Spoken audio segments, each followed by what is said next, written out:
Welcome to UA Live. I'm Cameron. And I'm Nora. Coming up on the show, we look at the coronavirus, how to stay healthy, small businesses, ways to fill up your time, and sports from home. On April 28th, Reuters News reported that 1 million people in the United States have contracted the novel coronavirus, and that figure had doubled from 500,000 in just 18 days. Governor Mike DeWine announced on April 27th that Ohio would gradually start reopening Ohio's economy in May. Pam Meadows, a life skills teacher at Hastings Middle School, taught her 7th grade students to make face masks as a part of their distance learning experience. With the help of student teacher Rachel Barlodge and UAHS freshman Avery Golowin, students made their own face masks from t-shirts and gained skills to apply what they learned on how to teach others. Meadows thought this would be a great way for her students to make responsibility for the health and well-being in their families per an interview. Lieutenant Governor John Husted celebrated this relevant distance learning experience for his daughter during the governor's daily COVID-19 press conference on April 10th. Now to take a look inside the lives of doctors during this pandemic to gain a better understanding of the changes they've experienced. Around our country, the coronavirus has been affecting almost everything about our daily lives, especially people working on the front lines, including our healthcare workers and many others. Many hospitals around Ohio have had to change their systems to prepare for what's to come. I talked to Galina Dimitrova, an anesthesiologist at the Ohio State Medical Center, to get more information on the adjustments that they've made so far. There are quite so many changes happening in the hospital right now. All the elective surgeries are canceled. Everybody that can be sent home is sent home with the hopes of freeing beds. And of course, everybody is a little bit uneasy. So now we actually have to wear masks the moment we enter the hospital, which is new. We didn't have to do that before. In the operating rooms, instead of wearing the normal masks, we wear very special masks called N95. And those are very tight around your face in order to prevent any kind of viruses to get through. In the emergency department, where those patients go first, they wear different equipment. It's called poppers and capes. They really look like aliens. It is really nice that people are showing their appreciation. When you walk to the hospital on the sidewalks, people had left written with chalk messages of thank you, have a nice day, we appreciate everything that you do for us, drawing sun and flowers, so it really feels nice. In big cities like New York, people at exactly 7 p.m. go outside on their terraces and they clap and shout out for the healthcare workers. So that makes it really much nicer.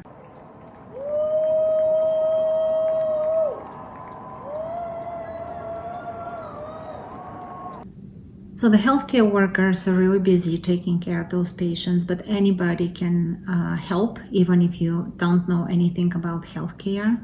Just by staying inside, not gathering, not getting in big groups, having less people getting infected and less people getting into the hospital, you're already helping.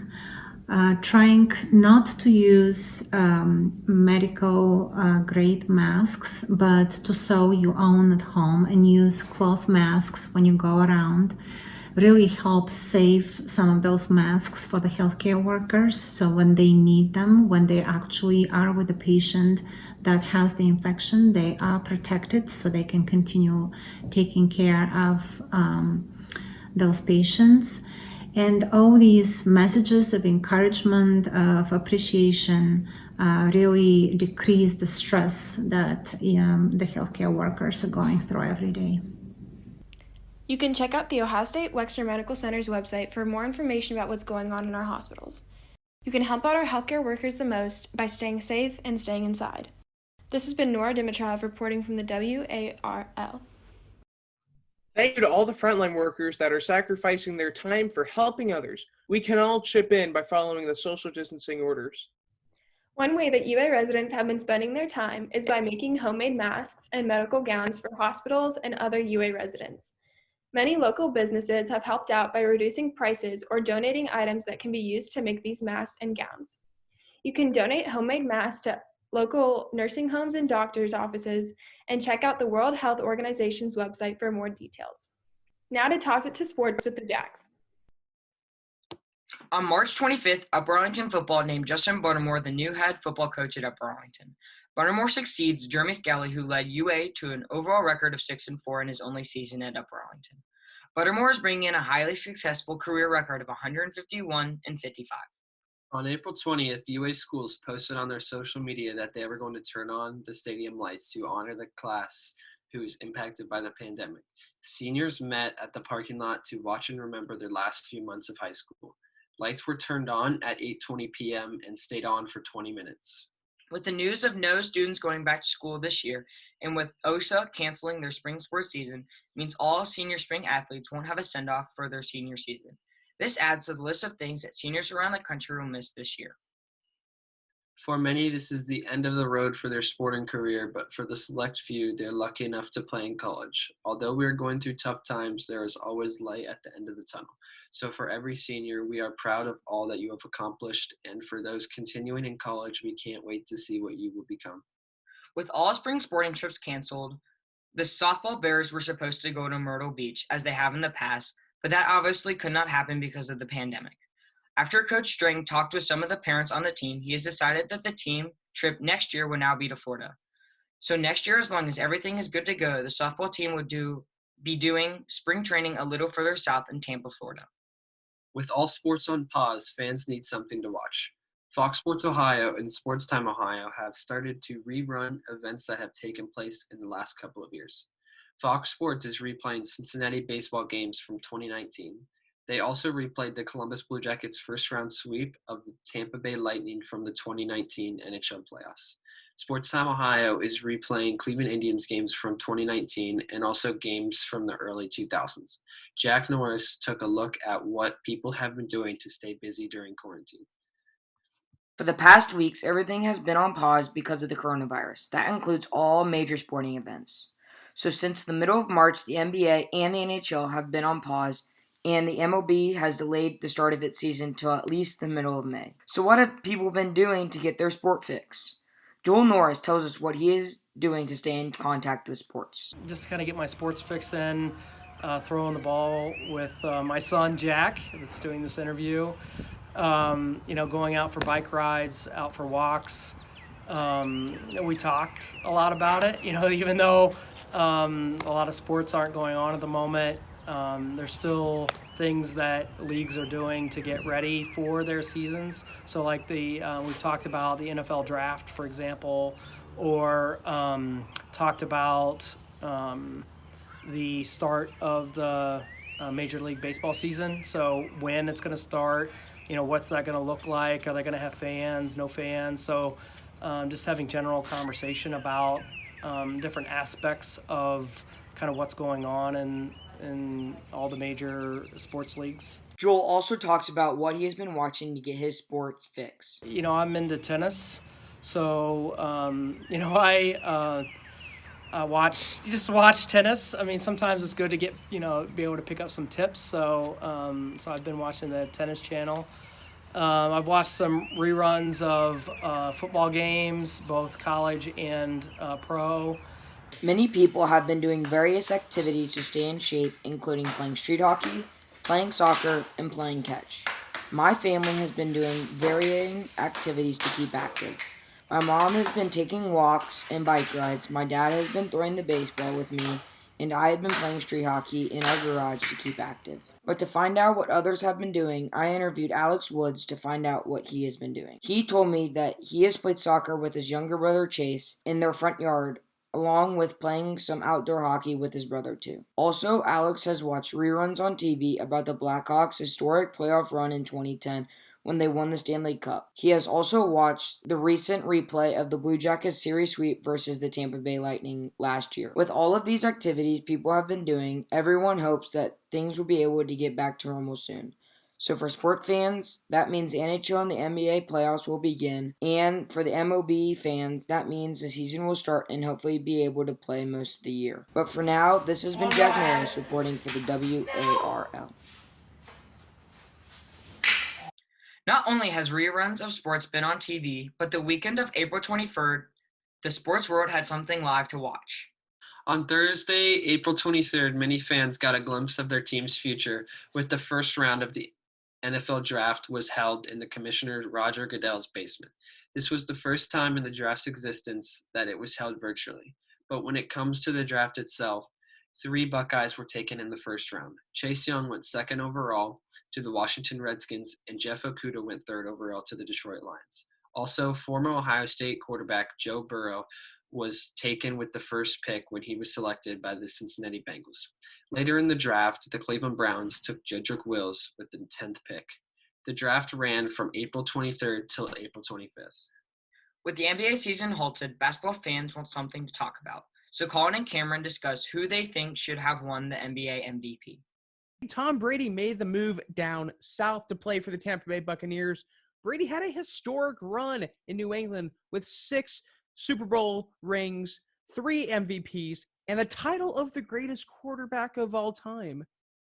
Now with Tom Brady moving in to Drew Brees' division, one of the top 5 greatest quarterbacks of all time along with Tom Brady, how does this affect the rest of the division, Colin? Well, I think it's going to be a lot tougher. Tampa Bay used to be a game where it's not going to be too tough for, Drew Brees and the boys to go down there and get a win. But I think now it definitely makes the division tougher. And then you got Carolina with a new quarterback, new coaching staff. I think we could see 3 playoff teams out of the NFC South a few years down the road. And there's 2 in that division. It's again 2 of the greatest quarterbacks to ever live. And Drew Brees is going to have extra motivation going into this upcoming season because he just signed a new contract, but he was also just snubbed from the NFL All-Decade team for Aaron Rodgers, who has, 1 or 2 Super Bowl rings, but not the stats Drew Brees has. Also, Brees has the most touchdowns in NFL history. So I do think Brady is going to have the upper hand, even though Brees is the better quarterback than Brady. And that might be another, discussion for another time. But Brady also has the better receivers. Hopefully the NBA season returns soon so the association can name an MVP and NBA champion. Earlier this month, the NCAA announced that they are granting another year of eligibility to all 3 divisions of sports due to all of them getting canceled from the current pandemic. College spring sports will look a little different in the coming years for recruiting classes, since all 4 classes now have an extra year of eligibility. That means that classes are going to be stacked on top of each other, making it hard for players to get playing time. This also affects the incoming recruiting class, as most colleges will not need as big as recruiting class due to the extra year of eligibility. This leaves a question mark for the upcoming college freshmen, as some of them might not be given the same amount of opportunity as recruiting classes in the past. Now, we toss it to Claudia and Colin with community news. Due to COVID-19, nursing homes are no longer allowing families to visit their loved ones to make sure everyone is staying safe. Cuthbert Greenhouse in Groveport, Ohio, decided to try and help make the situation better for everyone with fresh flowers. They delivered large bouquets of flowers to 6 different senior living centers. 1 flower went to every resident's room. They said that although they've been a little lonely lately, the flowers brighten their day. A group of caregivers is taking extra precautions so they can continue providing assistance to those who need it. Compassionate Caregivers located in Dublin made their own masks and then distributed them to their aides. Sophie Leonard reports. Compassionate Caregivers provide care and assistance to those who request it and mainly help those in nursing homes. Since they provide care to the elderly, they make sure to take all necessary precautions and also go above and beyond. They wear gloves and masks at all times when working.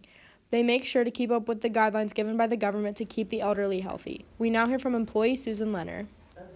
Okay, so these are our masks we had made for our aides that are in the field working in nursing homes and in older people's houses. Each mask has 2 layers of protection, and then we made these filters that we can put in each mask. We open them up once they're in there, and then they can change out the filter every day, and then they can throw this in the washer. this is the filters that we got, and I just cut them up to size, and that'll protect them and the people they're working for. Thank you. It's also crucial that these employees wash their hands many times a day. We now hear from one of the caregivers. My name is Lisa Wissinger, and I work for Compassionate Caregivers in a nursing home, and I take care of different people in the nursing homes. The governor put out a rule now that if you know someone in the nursing home or works in the nursing home that has COVID, it has to be reported. And so far, we have no reports of COVID at all in our nursing home. I wear a mask all day, every day, 12 hours a day when I'm at work. I have my temperature taken 3 times throughout the day, like breakfast, lunch, and when I leave. I fill out paperwork stating that I have not been around anyone with COVID, and I haven't been on a plane or things like that. I wear gloves. A lot of the time when I don't wear gloves, I wash my hands. I wash at least probably 40 to 50 times a day. I wash my hands a lot because I take care of people and I have to wash my hands all the time. She also washes her clothes, including her shoes, as soon as she gets home from work. Make sure to stay healthy by washing your hands and keeping up with the government guidelines. Stay safe. The government is strongly encouraging people to wear masks in public. Many people have taken it upon themselves to make their own masks. The CDC has information on their website on how to properly wear, make, and wash cloth masks to make them effective and to prevent the spread of illness. For more information, visit cdc.gov. With all of this recent news of the coronavirus, the stay-at-home orders, and state governments limiting businesses that are allowed to be open, on April 13th, a local man not only bought a donut from UA's local bakery, a frequent customer of the Goodie Shop chose to give the business $1,000 to purchase one donut. Reported on this good fortune for the Upper Arlington Bakery came when local businesses are financially struggling due to the stay-at-home order. 10 TV News interviewed the Goodie Shop manager, Emily Smith, about her reaction, and she stated, "At first, I couldn't even speak. I started crying, and he asked if I was okay. Of course it's okay. It's just such a blessing.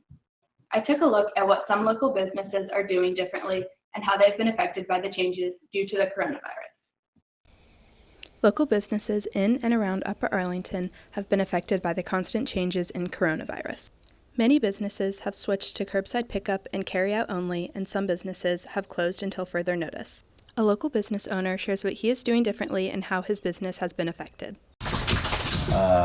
We're frequently disinfecting all door handles, and especially refrigerator handles that staff is always opening. I'm constantly reminding the staff to keep their distance from each other even during rushes. We keep sanitizer at the cash register, so when the girl who is handling the money, she sanitizes her hands after each transaction, and it's there for the customers also. Our business is down approximately 30% than what it normally is because we are a restaurant bar, and 2/3 of our space is dining room and patio, and we're not using any of that now. But we've had to temporarily lay off almost all of the front of the house staff, which means bartenders, servers, hostesses, and a couple of the kitchen guys that did not really need money. We've offered free delivery, which has been pretty popular around there, and we've changed our hours. We were a little bit shorter hours from 12 to 9. Typically we were 11 to 10 or 11 on the weekends. You can support these local businesses by purchasing carryout orders, contact-free delivery, or curbside pickup, or just purchasing a gift card to use once these restaurants reopen. This has been Claudia DeCapua reporting for the WARL. Thanks to everyone for supporting our small businesses within the community. The Upper Arlington Community Foundation works with local Upper Arlington organizations to serve UA. The foundation announced that it opened its Good Neighbor Funds to support local Upper Arlington small businesses during the COVID-19 pandemic. Upper Arlington's businesses located within Upper Arlington city limits can apply on the Upper Arlington Foundation's website for grant funding if their business has been negatively impacted due to COVID-19. Grant applications for UA businesses will be accepted between now and October 17th. Additionally, there is a matching donor fund where every dollar donated right now will be matched up to $25,000. So if you are able to help out your neighbors, the Upper Arlington Foundation is accepting donations so they can put it to work in our community. In late March, a calendar posted to Upper Arlington Community Forum suggested to residents to decorate their houses with certain themes each week. Houses were decorated with shamrocks, hearts, rainbows, Easter eggs, and stuffed animals. The kids could then go on walks and count the number of items in windows for the theme that week.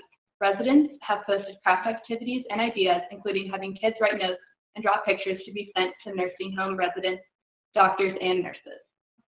These activities make it possible for people to still be involved with the community while still social distancing and taking the necessary safety precautions.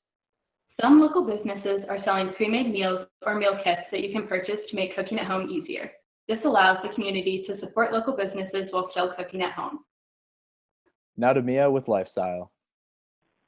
Medical shows such as Grey's Anatomy, New Amsterdam, and The Resident have donated their props to local hospitals in need. Some of these props include masks, gowns, surgical gloves, and more medical supplies that were not currently in use due to the pause of production in these TV shows. These donations provided healthcare workers and patients with the proper protective equipment. With most people ordered to stay home due to COVID-19, many musicians and celebrities are coming up with ways to connect with fans while staying at home. Artists are doing concerts from home via Instagram and Facebook Live to give fans entertainment. Many others are posting videos from home on their social media.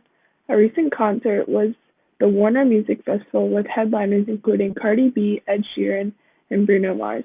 This concert aired on April 24th through 26th for 72 straight hours. Fans tuned in on playlistfest.com. John Krasinski has been spreading positivity by posting a segment on YouTube called Some Good News, highlighting good things going on in the world. In each episode, Krasinski narrates dozens of viral clips, spotlights heartwarming Americans, and provides interactions between Americans and celebrities. Fanatics, a sports apparel site, has brought to life a brand new challenge called the All in All Challenge. If you choose to participate, you can donate money starting at $10 for entries into certain raffles. There are 40 plus enter to win challenges. For example, you can enter to win for the chance to have Justin Bieber fly to your home and sing One Less Lonely Girl to you. Or you can play in the NBA All-Star Celebrity Game. There are many more great opportunities at fanaddicts.com. Matthew and Rafe took a look at how they're spending time in quarantine. Welcome to Korn Time with Rafe and Matthew. How's it going, everybody? I'm Matthew. And I'm Rafe. Welcome to Korn Time. Korn Time. Woo! The past few weeks have been a roller coaster of uncertainty, fear, and long, awkward walks with my parents. Lots of long, awkward walks. About you. Yeah. Mm-hmm. Yeah. But, besides those long, awkward walks, there's been some fun times. Let's take a look of what Rafe and I have been doing this quarantine or this quarantine. Mm-hmm. Yeah, I've been doing a lot of stuff to get out of the house, try and stay sane. But overall, I've been pretty bored. So some of the things that we have been doing include, but are not limited to, ping pong trick shots. Let's go!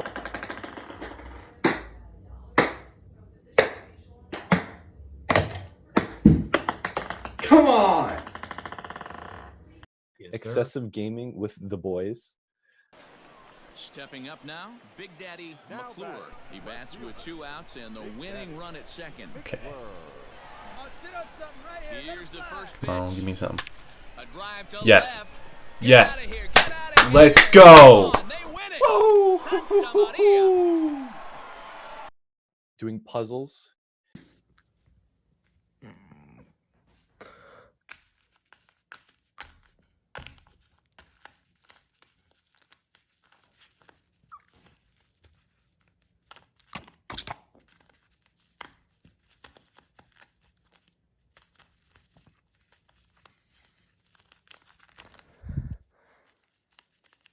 There we go. Binging Tiger King, great show. Carol Baskin.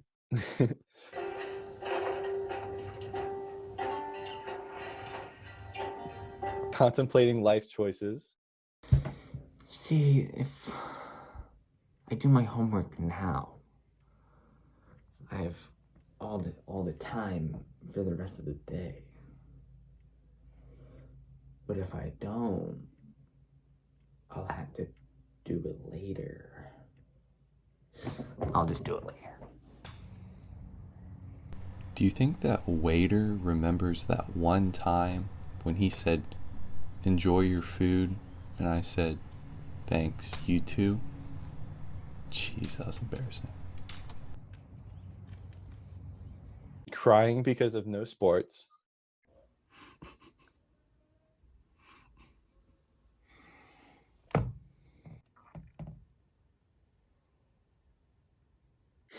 And in Matthew's case, online track meets.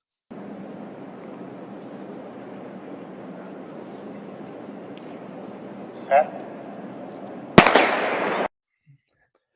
Congrats to Matthew Hoffman on getting first place in his online track meet.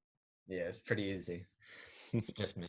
But in all seriousness, this is a serious time where people should be taking all the precautions possible to keep themselves corona-free. Anyways, we now talk with Peter Hoffman, who is a sophomore at the Ohio State University. Go Bucks.